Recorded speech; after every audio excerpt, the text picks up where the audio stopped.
Hello friends, welcome back to my channel.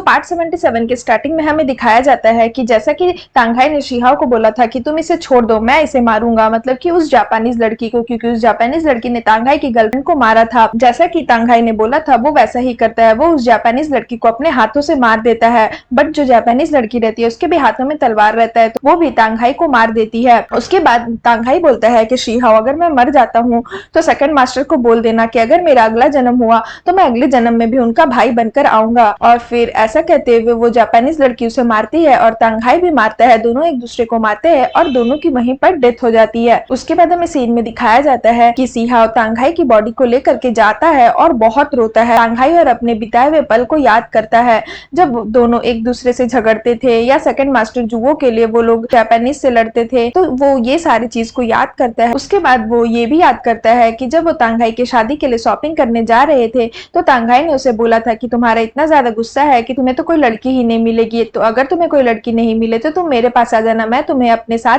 जिंदगी भर रखूंगा।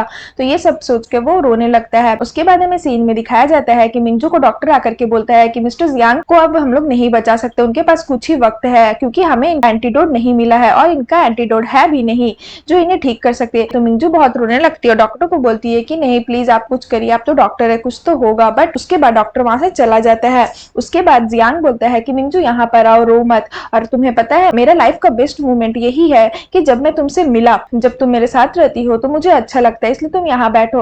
और मुझे पता है कि तुम्हारे दिल में मेरे लिए प्यार है, बट तुम्हारे दिल में एक ऐसी भी जगह है जहां पर एक प्यार है जिसे तुम कभी भुला नहीं सकती, और वो प्यार है तुम्हारा और इंग का, तुम दोनों का पास। हाँ मुझे पता है कि तुम इंग से बहुत प्यार करती हो और मैं ये सब कुछ जानता भी हूँ पहले से, बट मैं ऐसा प्रिटेंड कर रहा था कि मुझे कुछ भी नहीं पता है। जब भी मैं तुम लोग दोनों को साथ में देखता था मैं ऐसा प्रिटेंड करता था कि मुझे कुछ भी नहीं पता है। उसके बाद वो बोलता है कि अभी तुम मेरे पास हो और तुमने ये कहा कि तुम मुझसे प्यार करती हो, तो यही मेरे लिए बहुत बड़ी बात है। उसके बाद वो उसे बोलता है कि प्लीज तुम रो मत, मैं अब बहुत ज्यादा संतुष्ट हूँ कि तुम मुझसे प्यार करने लगी थी, बट मेरे पास टाइम बहुत कम है। उसके बाद वो बोलता है कि मैं तुम्हें छोड़कर जा रहा हूँ, मैं यही बात को सोच सोच कर मुझसे अब बर्दाश्त नहीं हो रहा है। उसके बाद मिंजू बोलती है कि मेरे वजह से ही आपको ये सब हुआ, मैंने ही आपको तकलीफ दी है। तो मिस्टर जियांग बोलते हैं कि प्लीज ऐसा मत बोलो कि तुमने मुझे तकलीफ दी है, तुमने तो मुझे वो पल दिखाया है जो मैं कभी सोचा भी नहीं था, तुमने मुझे जीना सिखाया है, तुमने ये बताया है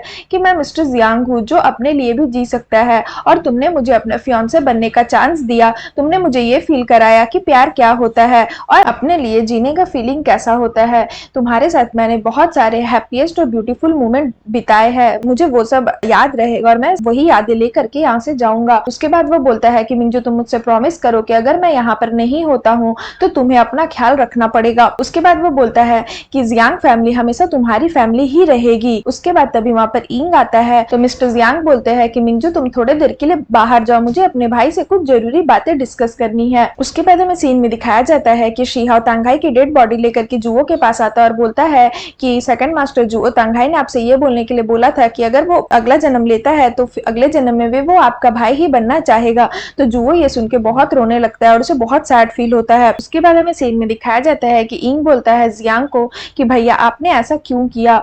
उसके बाद जियांग बोलता है कि इंग तुम मुझसे हमेशा पूछते थे ना कि मैं हर सिचुएशन में इतना शांत क्यों रहता हूँ, तो मैं तुम्हें हमेशा यही रिप्लाई देता था, तुम मेरा एक्सप्रेशन नहीं देख सकते हो इसलिए तुम्हें मैं हमेशा शांत लगता हूँ। उसके बाद मिस्टर जियांग बोलते हैं तुम मेरा एक्सप्रेशन चेहरे का इसलिए नहीं देख पाते थे क्योंकि मैं हमेशा अपनी फीलिंग्स को कंट्रोल करना चाहता था, क्योंकि मेरा यही मिशन है, हमारी जियांग फैमिली का यही मिशन है। हमारे पेरेंट्स हमें बहुत जल्दी छोड़कर चले गए जब हम दोनों छोटे थे, तो उसी टाइम मैंने प्रॉमिस किया था उनसे कि मैं जियांग फैमिली की रिस्पॉन्सिबिलिटी को निभाऊंगा, मैं तुम्हारा ख्याल रखूंगा, मतलब अपने छोटे भाई का ख्याल रखूंगा। और मैंने हमेशा तुम्हारा भाई का फर्ज तो निभाया ही हूँ, बट मैं तुम्हारे पापा का भी फर्ज निभाया हूँ।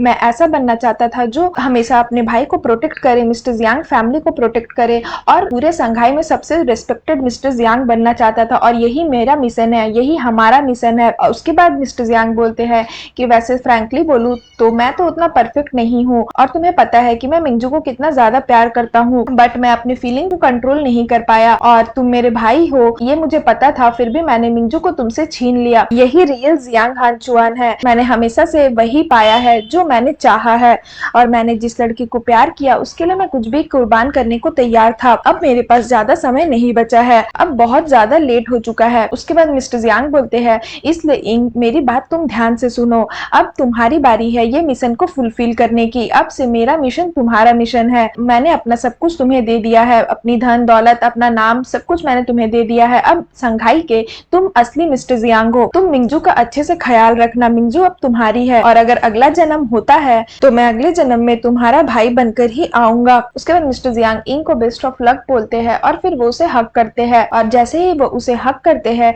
उनकी डेथ हो जाती है। इंग जो है बहुत जोर जोर से रोने लगता है। उसके बाद जब इंग रोता है तो मिंजू बाहर ही खड़ी रहती है तो उससे उसकी आवाज आ जाती है तो उसे समझ में आ जाता है कि जियांग की डेथ हो गई है और वो भी बहुत सैड हो जाती है। उसके बाद हमें सीन में दिखाया जाता है कि मायदा राजी का साथी आकर के उसको बताता है जब आप चाइनीज ट्रेड एसोसिएशन की मीटिंग अटेंड करने गए थे तो सारे पुलिस वाले राइट टाइम का वेट कर रहे थे, जैसे ही हम वहां से गायब हुए वो लोग मौका का फायदा उठाए और वहां पर हमला कर दिए। तो मायदा राजी बोलता है कि मिस्टर जियांग भी बहुत ज्यादा चालू निकला और हंसने लगता है। उसके बाद यहाँ पर मिंजू और इंग जो है वो मिस्टर जियांग के ग्रेवयार्ड पर आते हैं और रोने लगते हैं और फिर सीन यहाँ पर खत्म हो जाता है। सो फ्रेंड्स अगर आपको मेरी वीडियो अच्छी लगे तो प्लीज मेरे वीडियो को लाइक करिएगा, मेरे चैनल को सब्सक्राइब करिएगा। मैं इसका नेक्स्ट एपिसोड लेकर के आऊंगी जो बहुत ज्यादा इंटरेस्टिंग होने वाला है, तो उसके लिए वेट करिएगा। सो फ्रेंड्स आज के लिए बाय बाय, मिलते हैं फिर से एक न्यू वीडियो के साथ।